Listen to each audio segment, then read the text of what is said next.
गंधर्व राजा सोमदत्त और मृत्यु के देवता यमराज का श्राप। क्या आपने सुना है उस गंधर्व की कथा जिसने अपने संगीत से देवताओं को मोहित कर दिया, लेकिन एक गलती ने उसे ऐसा श्राप दिलाया कि वह स्वर्ग से पतित हो गया? पुराणों में गंधर्वों को दिव्य संगीत और नृत्य का स्वामी माना गया है, लेकिन गंधर्व राजा सोमदत्त की कथा अनसुनी और रहस्यमयी है। स्वर्ग में सोमदत्त नामक एक गंधर्व था जिसकी वीणा और गायन की ध्वनि सुनकर स्वयं इंद्रदेव भी मोहित हो जाते थे। उसका संगीत ऋषियों को ध्यान की गहराइयों तक ले जाता था। उसकी वीणा की धुन स्वयं अप्सराओं को भी मंत्रमुग्ध कर देती थी।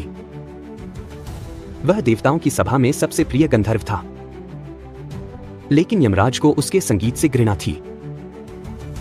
एक दिन स्वर्ग में एक विशेष सभा आयोजित की गई जिसमें ब्रह्मा, विष्णु, महादेव, इंद्र और यमराज उपस्थित थे।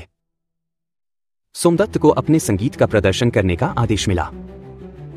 जैसे ही उसने वीणा बजाई, चारों ओर मधुर ध्वनि फैल गई। देवता प्रसन्न हुए, लेकिन यमराज क्रोधित हो गए। यमराज बोले, सोमदत्त, तुम्हारा संगीत इस संसार के असली नियमों को भुला देता है। यह माया की तरह लोगों को सत्य से दूर कर देता है। सोमदत्त ने उत्तर दिया, मृत्यु के देवता, आप क्रूरता से भरपूर हैं। मेरा संगीत किसी को सत्य से दूर नहीं करता, बल्कि आत्मा को दिव्यता से जोड़ता है।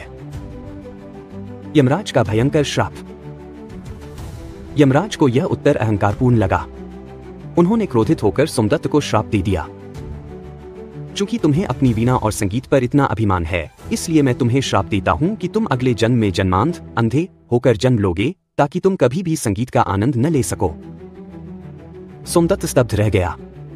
उसने देवताओं से क्षमा मांगी, लेकिन यमराज के श्राप को कोई नहीं टाल सका।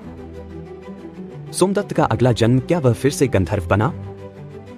कुछ प्राचीन कथाओं के अनुसार सोमदत्त ने पृथ्वी पर एक साधु के रूप में जन्म लिया और घोर तपस्या की। उसने महादेव की उपासना की और कई वर्षों तक मौन व्रत रखा। अंततः शिव ने प्रसन्न होकर उसे वरदान दिया कि वह पुनः गंधर्व बनकर स्वर्ग लौट सके। क्या यह सिर्फ एक कथा है या कहीं कोई जन्मांध संगीतज्ञ सोमदत्त का अवतार है? आपका क्या विचार है? कमेंट में बताइए।